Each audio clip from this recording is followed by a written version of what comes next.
Husband sneering. Still throwing yourself at men for attention, I see.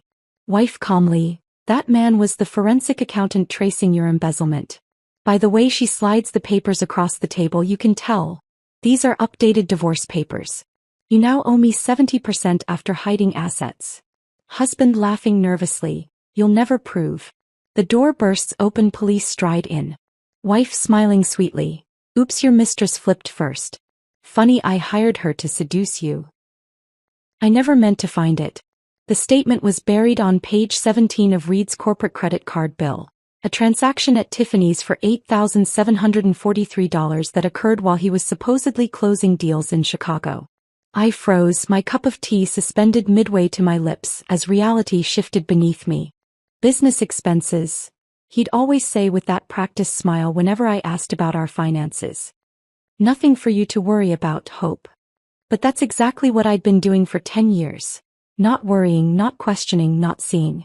Our sprawling suburban home suddenly felt like a beautiful prison, the silence deafening as I spread the financial statements across our kitchen island. With Reed away for another 3 days, I had time. For once I had time to really look. The discrepancies weren't even particularly well hidden, as if he'd grown lazy with confidence. Transfers to accounts I'd never heard of. Regular withdrawals that matched no household expenses. A pattern of financial deception that had likely been happening right under my nose for years. Before we begin, I want to take a moment to thank each of you for being part of this incredible journey. If you're enjoying these stories of empowerment, consider subscribing. It's completely free and helps us build this amazing community. Let's dive in.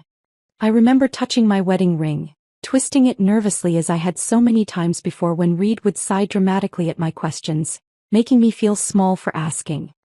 You never did understand business, Hope, he'd say, his voice dripping with that particular brand of condescension he reserved just for me. That's why I handle the money.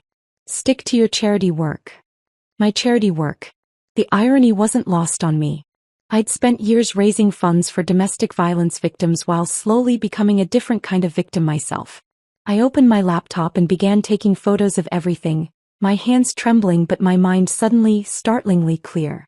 The trembling wasn't from fear this time, it was adrenaline. Something inside me had finally cracked open. The gaslighting started so gradually I barely noticed. Early in our marriage, it was almost charming how Reed would tease me about my terrible memory, when I'd recall conversations differently than he did. That's not what happened, babe, he'd say with a laugh. But it's cute how you mix things up.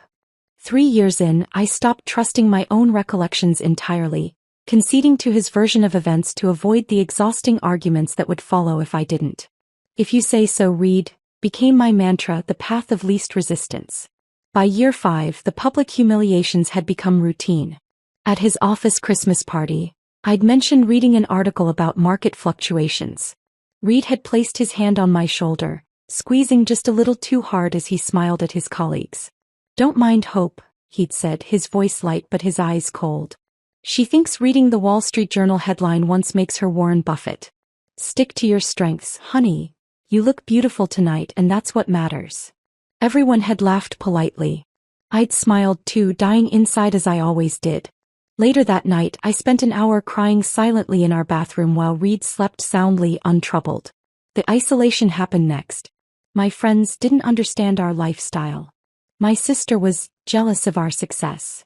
My parents never approved of ambition. One by one, Reed found reasons to cut the connections to my support network until it was just him and his version of reality which I was expected to accept without question. The charity gala last month was where something finally broke inside me. I'd been speaking with Dr. James Cooper, a cardiologist who'd made a generous donation to the children's hospital wing our foundation was funding. We were discussing the impact of early intervention programs when Reed appeared at my side, champagne flute in hand and that familiar social smile plastered on his face. Still throwing yourself at men for attention, I see, he murmured against my ear, his breath hot and his voice carrying just enough for Dr. Cooper to shift uncomfortably. Dr. Cooper was just telling me about the new pediatric cardiology initiative, I'd explained, feeling the familiar flush of embarrassment creep up my neck. I'm sure he was, Reed had replied with a wink toward the doctor. Hope loves to network. She's so passionate about causes. The way he said it made charitable work sound like a character flaw. That night, something crystallized within me. I watched Reed work the room, charming and confident, while I stood frozen in a corner, wondering how I'd become this shadow of myself. The woman who had graduated top of her class in business administration, who had once been headhunted by investment firms, who had dreams beyond being Reed Morgan's perfectly groomed wife. 2 days after the gala, I made my first appointment with Dr. Abrams. Finding a therapist Reed didn't know through his extensive network had been challenging, but I'd been careful. Very careful. What you're describing is a classic pattern of emotional abuse, Dr. Abrams had said during our third session, her gray eyes kind but unflinching. The isolation from support systems, the public humiliation, the gaslighting, these are control tactics, Hope. I'd flinched at the word abuse. It seemed too harsh, too dramatic for what I was experiencing. There were no bruises to photograph, no broken bones to set. But he's never hit me, I'd whispered. Emotional abuse leaves invisible wounds, she'd replied. But they're just as real and often take longer to heal. I'd cried then for the first time in front of another person in years. The relief of being believed, of having my reality validated, was overwhelming. What should I do? I'd asked, wiping my tears. Confront him. Dr. Abrams had considered this carefully. Confrontation with abusers rarely goes as planned, Hope. They're skilled at turning situations to their advantage. Before you make any decisions, I think you need more information, especially given these financial irregularities you've noticed. That conversation was still echoing in my mind as I sat at our kitchen island, staring at the evidence of Reed's financial deceptions. Something had shifted inside me, a seed of determination taking root where fear and doubt had lived for so long. I closed the financial statements and carefully returned them to Reed's home office, making sure everything was exactly as I'd found it. Then I opened a new document on my laptop and began to type, investigation plan. I wasn't going to confront Reed.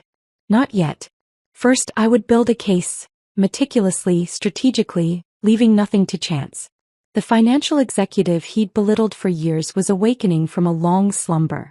I would follow the paper trail wherever it led, and I would reclaim my life, piece by carefully documented piece. For the first time in years, I felt something that had been foreign to me in my marriage. Power. And I intended to use it. Finding Bryce Cohen wasn't easy. I needed someone Reed couldn't trace back to me, someone outside his extensive network of financial professionals. My college roommate, Melissa, now worked for the FBI in their financial crimes division. We hadn't spoken in years. Another casualty of Reed's systematic isolation.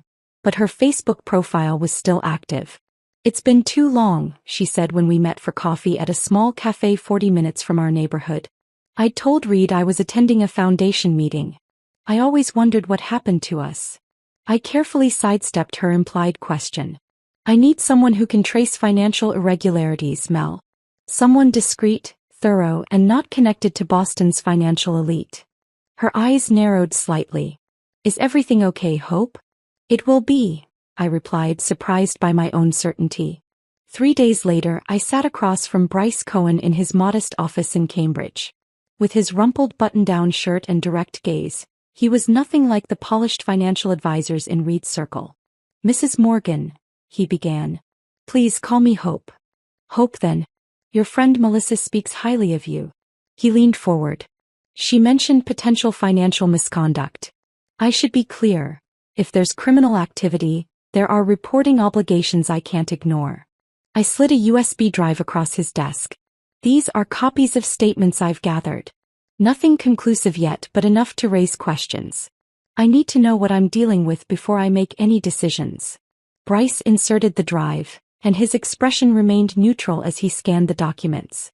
You've done preliminary work already. I have a business degree gathering dust, I said with a small smile. And motivation. He nodded. This will take time. And it won't be cheap. I have resources he doesn't know about, I assured him. A trust from my grandmother that Reed never touched. It should be enough. Bryce's eyes met mine. You've thought this through. I'm just getting started. My education began that night. While Reed slept soundly beside me, I slipped out of bed to the guest bathroom, laptop balanced on my knees as I sat on the cold tile floor. I'd developed a system, 30 minutes of research, then clear the browser history, shut down and return to bed. Reed never noticed my absence. He'd stopped paying attention to my movements years ago, secure in his control. I devoured articles on financial forensics, learning about cash flow analysis, asset tracing and document examination. I created a dedicated email account accessed only through a VPN. I purchased a prepaid phone with cash. The woman who had once meekly accepted Reed's financial expertise was methodically arming herself with knowledge. 3 weeks after our initial meeting, Bryce called my secret phone during my regular grocery shopping trip. "We need to meet," he said without preamble. "I found something." The something turned out to be 3 offshore accounts in the Cayman Islands, each containing transfers from Reed's primary business account disguised as consulting fees to non-existent companies. "He's been siphoning funds for at least 5 years, Bryce explained, pointing to a timeline he'd constructed. "Conservative estimate, approximately $4 million hidden from both the business and your marital assets." My hand trembled slightly as I touched the paper. "Can we trace where the money came from?" "That's where it gets interesting," Bryce said, a glint of professional excitement in his eyes. "Some appears to be legitimate business revenue that should have been reported as profit. But a portion comes from accounts I can't fully identify yet. The pattern suggests possible investor funds being redirected." "You mean embezzlement?" "I mean we need more evidence," he corrected carefully. "But yes, that's where this is pointing." I took a deep breath. "What's our next step?" "We need internal documents I can't access externally. Financial statements, investor agreements, board minutes. Anything that shows the legitimate path this money should have taken." I nodded, already formulating a plan. "I can get those." Creating my documentation system became an art form. I converted a weathered Kate Spade tote that Reed had always disdained into my mobile command center. False bottom installed, it held a slim camera, my secondary phone, and a notebook with a coded system of my own devising. When Reed hosted business associates for dinner, I played my role perfectly, the attentive wife refilling wine glasses, then tactfully disappearing when conversation turned to business matters. But instead of retiring upstairs, I'd slip into Reed's study, photographing documents he'd carelessly left accessible. I developed a ritual for these covert operations, 20 minutes maximum, focusing on specific documents Bryce had requested. I'd memorized the exact placement of everything in Reed's office, developed a sixth sense for which floorboards creaked. The rush of fear and power was intoxicating. The offshore accounts were just the beginning. Working with Bryce, we uncovered a complex web of financial deception, falsified profit reports to investors, manipulated tax filings and systematic hiding of marital assets. Reed hadn't just been controlling our marriage. He'd built his entire career on manipulation and fraud. "This goes beyond divorce proceedings," Bryce warned during one of our meetings. "We're looking at potential federal charges." I'd nodded, unexpectedly calm. "I need to speak with a lawyer." Catherine Wells's office projected exactly the kind of power I wanted in my corner. Understated elegance with steel underneath. At 62, she had a reputation as Boston's most formidable divorce attorney, known for her methodical dismantling of financial deceptions. "Most spouses come to me with suspicions and maybe a bank statement they found in the laundry," Catherine said, reviewing the precisely organized file I'd brought. "You've practically built the case already." "I had help," I acknowledged. She looked up, her keen eyes assessing me. "This level of financial misconduct changes everything. We're not just talking about an equitable division of assets. With evidence of intentionally hidden marital property and possible criminal activity, we could potentially secure a significantly larger settlement." "What percentage?" I asked, the business major in me emerging. "Typically, Massachusetts aims for equitable distribution, often around 50-50 in long-term marriages. But with this level of misconduct." Her smile was sharp. "I've secured up to 70% for clients in similar situations. And that's before we consider potential punitive damages." I absorbed this information silently. "This is an extraordinary case, Mrs. Morgan," Catherine said, closing the file. "But I should warn you, men like your husband don't surrender quietly. He will fight back, possibly ruthlessly. Are you prepared for what comes next?" For a moment I saw flashes of the past decade. The subtle undermining, the controlled isolation, the calculated diminishment of my confidence.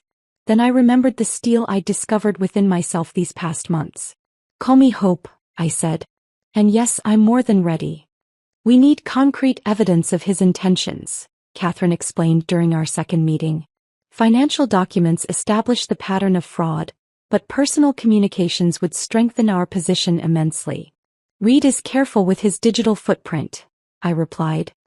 "He uses separate devices for his indiscretions." Catherine's perfectly arched eyebrow lifted slightly. "Have there been many?"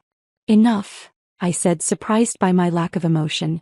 The betrayals had lost their sting, replaced by a cold, analytical focus. What if?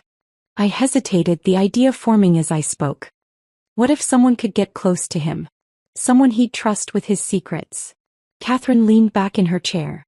"You're suggesting a honey trap."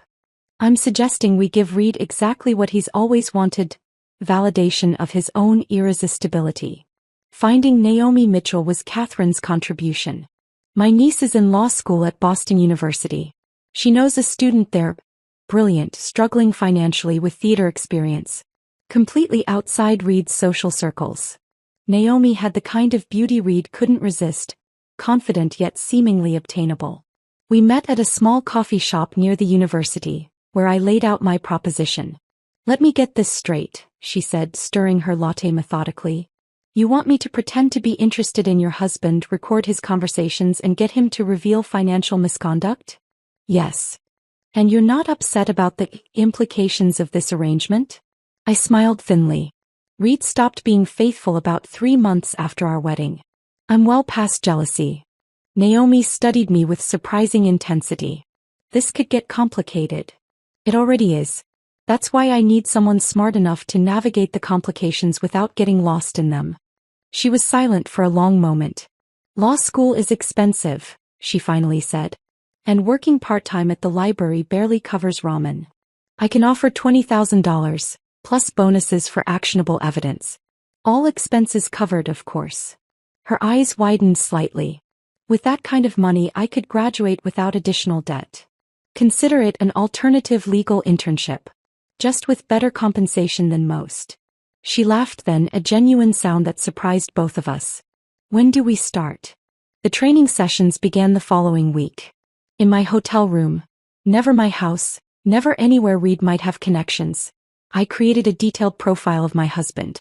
"Reed responds to intellectual challenge followed by deference," I explained, pacing as Naomi took notes. "He likes to feel superior, but only after establishing that you're worthy of his time. Appeal to his expertise, but demonstrate enough knowledge to be interesting." "What about physical preferences?" Naomi asked pragmatically. I hesitated only briefly. "Conservative in public. Tailored dresses, nothing flashy. He dislikes obvious attempts at seduction. It makes conquest too easy. In private, he likes to feel in control." Naomi nodded, her expression professional. "And what specific information are we looking for?" "Details about investor meetings, access to his private office, any mention of offshore accounts or entities called Meridian Holdings, Apex Consultants, or Blue Horizon Limited." We spent hours crafting Naomi's character. Naomi Reynolds, recent MBA graduate with family money looking for investment opportunities. We studied photographs of Reed's office, practiced conversation scenarios, and established emergency protocols. "What if he doesn't take the bait?" Naomi asked during our third session. I smiled. Reed has never met a challenge he could resist, especially one that strokes his ego. Creating Naomi's backstory required meticulous attention to detail. We established a digital footprint, carefully backdated social media profiles, a professional website showcasing her fictional investment portfolio, even business cards and letterhead for her family office. "Everything needs to withstand scrutiny," Bryce advised as he helped construct her financial background. "Reed will verify her story." We arranged for Naomi to accidentally meet Reed at his favorite lunch spot, an upscale bistro where he took potential clients. She would carry investment prospectuses, appear frustrated by a phone call, and create an opportunity for Reed to offer assistance. The morning of their planned encounter, I felt an unexpected wave of nausea. Not from jealousy, but from the strangeness of orchestrating this elaborate deception. For a moment, I wondered what had happened to the woman who once believed in direct communication and honesty. "Are you sure about this?" Naomi asked, seeming to sense my hesitation as we finalized details by phone. "Yes," I replied firmly, pushing doubts aside. Reed forfeited honesty years ago. Watching the plan unfold through Naomi's recordings was surreal. She wore a specialized recording device provided by a private investigator Catherine recommended. Expensive but undetectable. I couldn't help but notice those prospectuses. Reed's voice came through the speaker, that familiar tone of calculated charm sending chills down my spine. Alternative energy investments? That's an area of particular interest to me. Naomi played her role perfectly, competent yet deferential, intriguing without being obvious.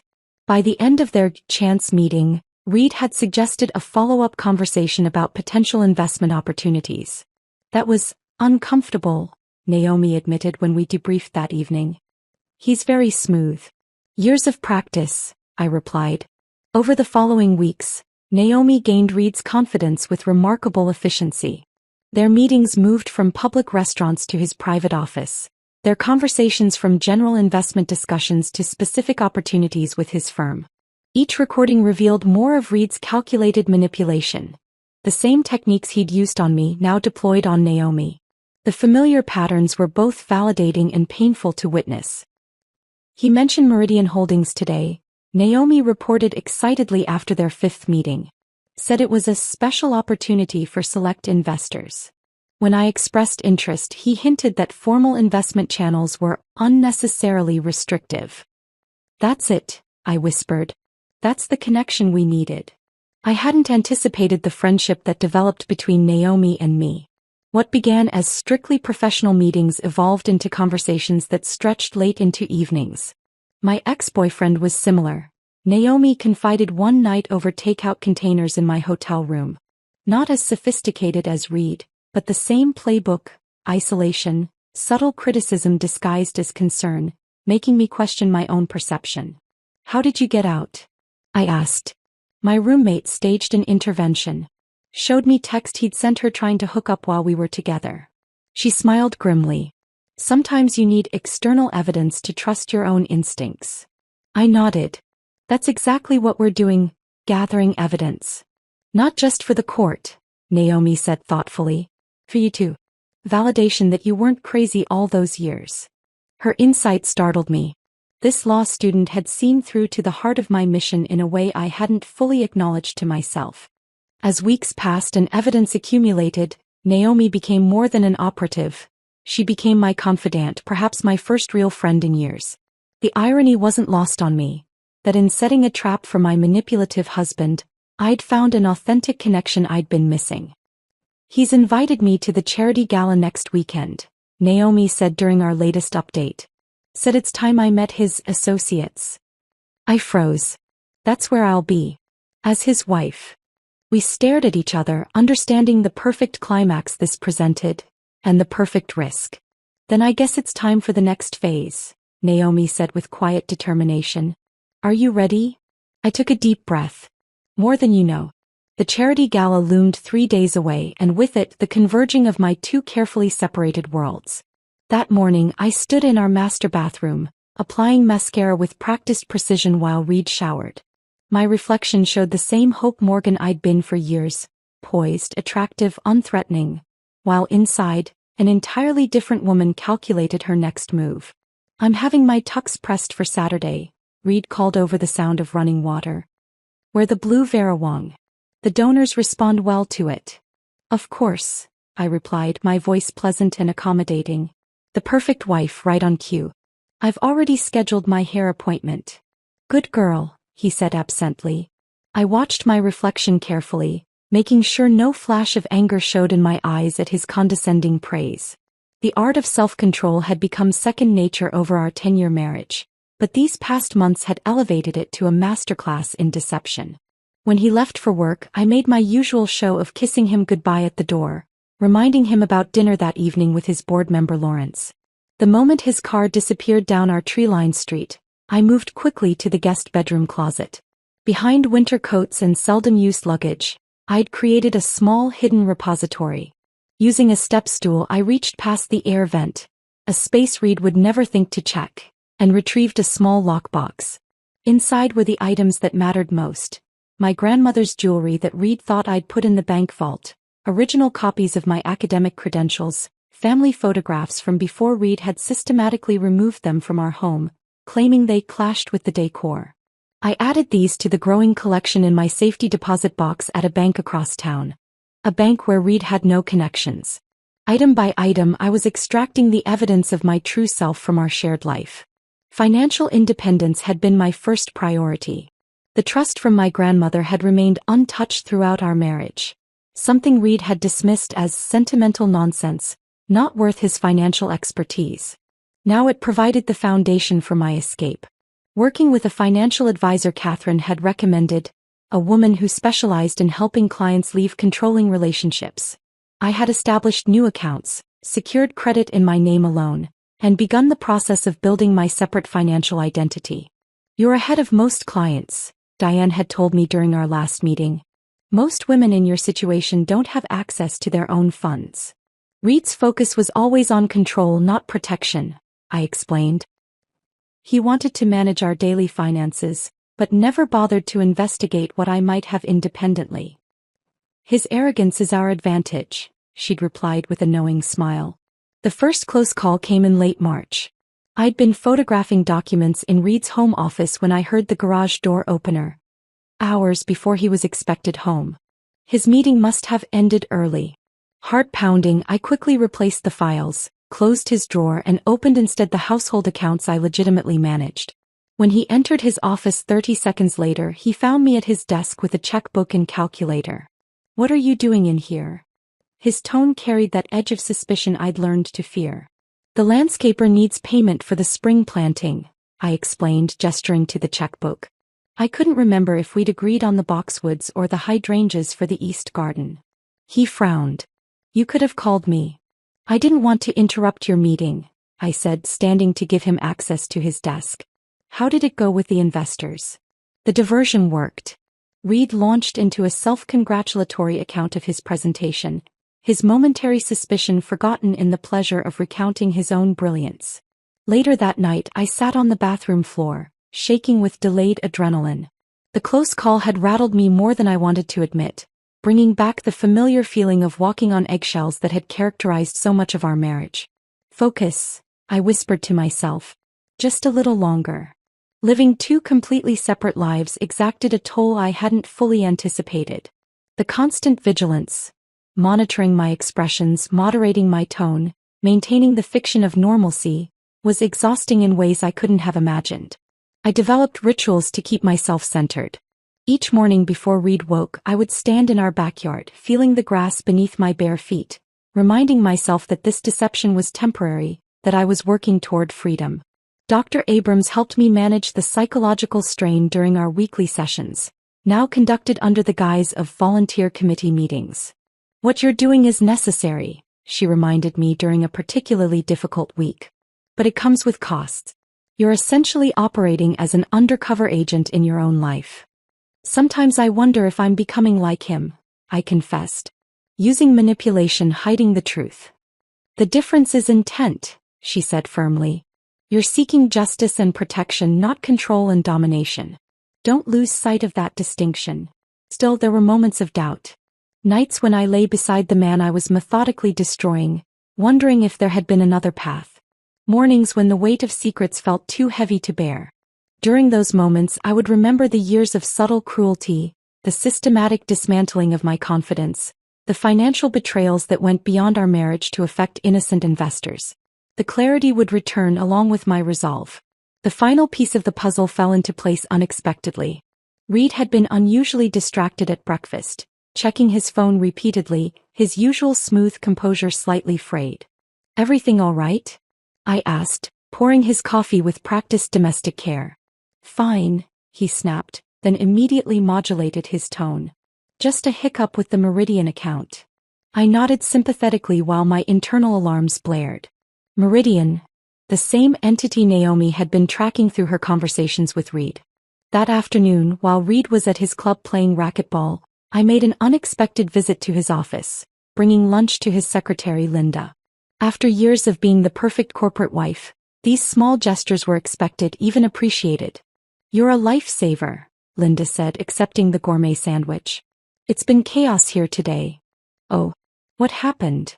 I asked, my voice casual as I arranged napkins on her desk. "Some issue with overseas compliance," she said between bites. "Mr. Morgan has been on calls with the Cayman office all morning." I nodded sympathetically. Regulations can be so tedious. "Especially with the FBI nosing around that investment group in Miami," she added, lowering her voice. "The one Mr. Morgan consulted for last year."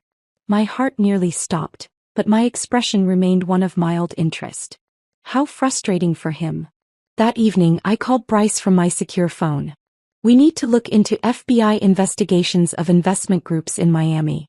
Specifically any connected to Reed's consulting work last year." 2 days later, Bryce confirmed what I had suspected. The FBI was investigating a Miami-based investment group for potential money laundering, a group Reed had consulted for according to his tax records. The same group that had connections to one of the Cayman Island accounts we'd been tracking. "This goes beyond embezzlement or hiding marital assets," Bryce warned. "Money laundering carries serious federal penalties." I sat in my hotel room, absorbing this final revelation. Reed hadn't just been stealing from our marriage or even just his investors. He'd potentially been involved in laundering money for who knows what kind of operations. "What do we do now?" I asked Catherine during an emergency meeting that evening. Her expression was grave but determined. "Now we accelerate our timeline. The charity gala this weekend is no longer just a confrontation point. It's our best opportunity to end this before the criminal investigation potentially complicates our strategy." I nodded, a strange calm settling over me. After months of calculated patience, the endgame was suddenly, startlingly clear. "I'll be ready," I promised. The plan came together with precise, almost surgical detail. Catherine, Bryce, Naomi, and I spent the entire day before the gala in Catherine's office, refining every element of the confrontation. "Timing is everything," Catherine emphasized, tapping her pen against the timeline we'd created. "The divorce papers need to be served at exactly the right moment. After Reed's shown his true colors to the witnesses but before he can regain control of the narrative." Bryce nodded, adjusting his glasses. "And we need to make sure the financial evidence is presented in a way that's clear even to the non-experts in the room." "What about the police?" I asked. "Are we certain they'll arrive at the right time?" "My contact at the Financial Crimes Unit confirmed they've been building their own case," Catherine reassured me. "They're more than happy to coordinate. Your evidence was the missing piece they needed." Naomi's role had been carefully calibrated. She would arrive after the initial confrontation, providing the final piece of evidence that would complete Reed's unraveling. As we finalized the details, I felt a strange sense of calm. After months of fear, deception, and careful planning, the end was finally in sight. "Are you sure you're ready for this?" Naomi asked quietly as we left the meeting. "Once we start, there's no going back." I thought about the decade of my life spent under Reed's control, the systematic erosion of my confidence, the financial crimes that had victimized not just me but countless investors. "I've been ready for years," I replied. "I just didn't know it until now." The evening of reckoning arrived with picture-perfect clarity. Reed had arranged a pre-gala dinner with his most important business partners at Maison Laurent, Boston's most exclusive restaurant. The guest list included Lawrence and Patricia Whitfield, major investors in Reed's firm, Senator James Harrison, whose campaign Reed had generously supported, and Martin Chin, Reed's oldest friend and business partner. I wore the blue Vera Wang as instructed, my hair and makeup flawlessly appropriate for the corporate wife Reed had cultivated. In my clutch rested the sealed envelope Catherine had prepared, divorce papers calculating a 70% settlement based on the evidence of hidden assets and financial misconduct.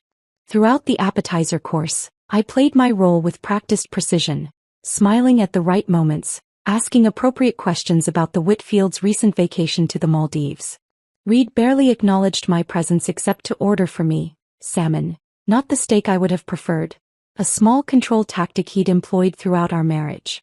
"Hope doesn't have the palate for rare meat," he explained to the table with his familiar indulgent smile. Too delicate. I smiled thinly, noting Patricia Whitfield's slight frown at his condescension. The conversation turned to business during the main course. Reed dominated as always, outlining his vision for expanding their investment portfolio into emerging markets. The regulatory environment overseas offers certain flexibilities, he explained, swirling his bourbon. My contacts in the Cayman Islands have been particularly helpful in maximizing our returns. Lawrence Whitfield nodded appreciatively. The quarterly statements have been impressive. Whatever you're doing, it's working. I took a small sip of water, watching Reed bask in the admiration. The familiar pattern, Reed positioning himself as the financial genius while dismissing anyone who might question his methods. Hope was just saying she'd love to understand more about the business side. I interjected smoothly, setting my trap. Weren't you, darling? Reed's smile tightened almost imperceptibly. Hope's strengths lie elsewhere. The financial complexities would only bore her. Try me, I said quietly, my tone light but my eyes challenging. Reed laughed, turning to the table. My wife suddenly fancies herself an investment expert. Next thing she'll want a seat on the board. The dismissive chuckle that followed was precisely what I'd been waiting for. The public diminishment that had been his pattern for years. Actually, I said, reaching for my clutch, I've developed quite an interest in financial forensics lately. Reed's expression froze slightly as I removed the envelope. What's this? He asked, his tone still light but with an undertone of wariness. Updated divorce papers, I replied calmly, sliding them across the table. You now owe me 70% after hiding assets. The silence that descended on the table was absolute. Reed's face cycled through expressions, confusion, disbelief, then the beginning of his practiced damage control smile. Hope's been under tremendous stress lately, he began, reaching to take the envelope before anyone could examine it. Perhaps we should discuss this privately. The stress of discovering my husband has been embezzling from his own company and clients? I interrupted, my voice steady. Or the stress of finding out about the money laundering connections in Miami? Lawrence Whitfield's fork clattered against his plate. Senator Harrison shifted uncomfortably. Martin Chen's expression hardened into something dangerous. You'll never prove any of this, Reed hissed, his facade cracking. You don't have the resources or the intelligence. But I do, came a familiar voice from behind him. Reed turned to find Naomi standing there. Not as the seductive potential investor he'd been cultivating, but as a clear-eyed witness in a professional suit, holding a recording device. Naomi Reynolds, she introduced herself to the table. Or actually Naomi Mitchell. Law student and state-licensed private investigator assistant. Reed's face drained of color. What is this? This, I said as the restaurant's main doors opened to admit three serious-looking individuals in dark suits, is justice. Reed Morgan, the lead agent said, approaching our table. I'm Special Agent Davis with the FBI. We have some questions about your connections to Meridian Holdings and certain financial transactions in Miami. The aftermath unfolded with stunning swiftness. Reed was taken for questioning while the dinner guests sat in shocked silence. Patricia Whitfield reached over to squeeze my hand briefly, a small gesture of female solidarity that brought unexpected tears to my eyes. How long have you known? Martin asked quietly as the others began gathering their belongings. Long enough to do something about it, I replied. The evidence has been turned over to the authorities. You might want to contact your lawyer. He nodded grimly. For what it's worth, I didn't know about Miami. But you knew about the rest, I stated rather than asked. His silence was answer enough. 3 months later, I sat on the patio of my new apartment overlooking the Charles River. The legal proceedings were still ongoing, but the immediate outcomes had exceeded even Catherine's expectations. Reed had been denied bail due to flight risk after investigators discovered packed bags and a private plane on standby. The evidence I'd gathered had led to multiple federal charges, with former associates like Martin turning state's evidence to save themselves. My phone buzzed with a text from Naomi. Pass the bar exam. Celebration dinner tonight. I smiled, typing back a quick confirmation. Our unlikely friendship had deepened in the aftermath, with Naomi accepting a position at Catherine's firm after graduation. Dr. Abrams had warned me that justice wouldn't automatically bring healing. The legal victory is just the beginning, she'd cautioned. The emotional recovery takes longer. He was right. There were still nights I woke up in a cold sweat, momentarily trapped in the psychological prison Reed had constructed. Days when I second-guessed my own decisions, hearing his voice in my head questioning my competence. But those moments were becoming less frequent. The woman who had meticulously constructed Reed's downfall was discovering she could build something else just as carefully, a new life defined by her own choices. I took a sip of tea watching the sunset reflect off the river. The financial settlement would ensure I never had to worry about money again.